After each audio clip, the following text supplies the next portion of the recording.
எப்போதுமே ஒருத்தர் நம்மளை சாதாரண ஆள்னு சொன்னாலே நாம பெரிய ஆள்னு அர்த்தம். அது நமக்கு தெரிஞ்சிடக்கூடாதுன்னு சொல்லிட்டான். அவன் உங்கள்கிட்ட சொல்லுவான், நீ சாதாரண ஆள், உன்னால அது முடியாது. சொல்றது காரணம் என்னன்னா, அவனுக்கு தெரியும் இவன் வந்தா செஞ்சு விடுவான்.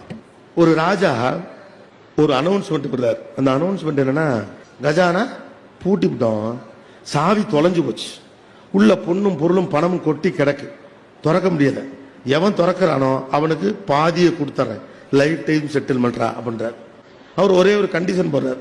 என்ன கண்டிஷன் அப்படின்னா, பூட்டை தொடக்கூடாது, மற்றபடி உங்க வித்தை என்ன வேணாலும் காட்டிக்கலாம், காட்டி நீங்க கதவை திறக்கணும். பூரா பேர் வந்துட்டான், கணித விற்பனர்கள், வேத விற்பனர்கள், ஒருத்தர் ஏதோ ஜீபூம் வாங்குறார், சம்திங் லைக் தட். கதவை திறக்கல. அப்ப நம்மள மாதிரி ஒரு ஆள் சாதாரண ஆள் போறான்.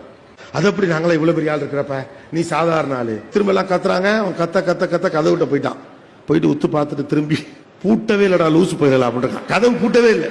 இந்த பூட்டாத கதவுக்கு ஜீபுமா போட்டுக்கிட்டு இவரை உட்காந்துருக்கோம். நம்ம பல பேர் அப்படித்தான், பக்கத்துல போய் பார்க்கறதே இல்லை.